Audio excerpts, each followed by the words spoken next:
పోరాటానికి సంఘీభావంగా మేము తెలుగుదేశం పార్టీ నందిగామ నియోజకవర్గం వాళ్ళు తెలియజేస్తున్నామండి. మన జీవితంలో నిత్యం వాళ్ళు ఒక భాగం అండి. వాళ్ళు ఏ విధంగా ఒక్కరోజు పని చేయకపోతే మొత్తం రాష్ట్రం అంతా కూడా మురికితో నిండిపోద్ది, కంపుతో నిండిపోద్ది. కానీ ఎటువంటి వాళ్ళు కూడా చేయని పనులు వీళ్ళని వాళ్ళ చేతులతో తీస్తారు, చెత్తని మురికి కాలంలో నుంచి తీస్తారు. నిజంగా వాళ్ళ దైవంతో సమానం, వాళ్ళ పాదాలకు మనం మొక్కాలి.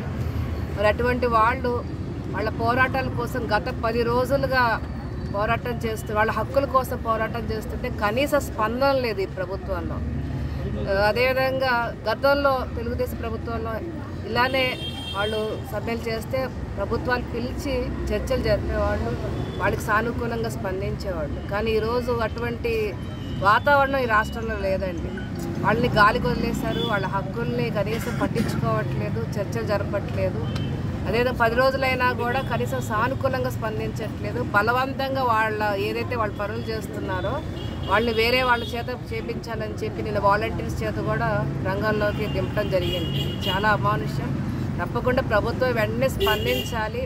వాళ్ళు ఏదైతే హక్కులు వాళ్ళ డిమాండ్స్ ఉన్నాయో రెగ్యులరైజేషన్ చేయాలి, పెన్షన్ ఇవ్వాలి.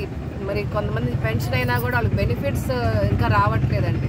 ఆన్లైన్లో చూస్తే ఇంకా మీరు రిటైర్ అవ్వలేదని చెప్తున్నారు. వాళ్ళు వాస్తవికంగా వాళ్ళు రిటైర్ అయ్యారు, బెనిఫిట్స్ రావట్లేదు. అదేవిధంగా వాళ్ళకి డిమాండ్స్ ఉన్నాయి, స్కీమ్స్ అందట్లేదు, గవర్నమెంట్ స్కీమ్స్. ఇవన్నీ కూడా వాళ్ళకి రావాలని మేము పూర్తిగా వాళ్ళకి మద్దతు తెలియజేస్తున్నాం.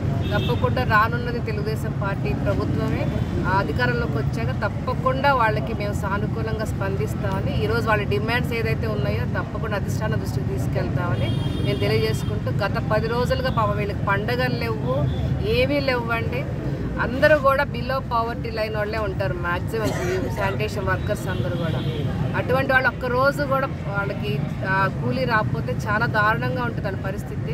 ఈరోజు తెలుగుదేశం పార్టీ దృష్టిలో పెట్టుకొని ఇక్కడ నందిగామ టౌన్ కౌన్సిలర్స్ కానీ పార్టీ వాళ్ళు కానీ వాళ్ళకి ఒక సరుకులు కిట్ అందజేస్తున్నామండి.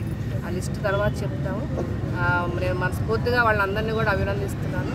తప్పకుండా ప్రభుత్వం సానుకూలంగా స్పందించాలని, వాళ్ళ డిమాండ్స్ని పరిష్కరించాలని, అదేవిధంగా రానున్న తెలుగుదేశం పార్టీయే, తెలుగుదేశం ప్రభుత్వం అధికారంలోకి రాగానే వాళ్ళకి తప్పకుండా సానుకూలంగా స్పందిస్తుందని తెలియజేసుకుంటూ సెలవు తీసుకుంటాం. మరిన్ని వీడియోస్ కోసం ఛానల్ ని సబ్స్క్రైబ్ చేయండి, లేటెస్ట్ అప్డేట్స్ కోసం వాట్సాప్ ఛానల్ ని ఫాలో చేయండి, అండ్ లింక్ డిస్క్రిప్షన్ లో ఉంది.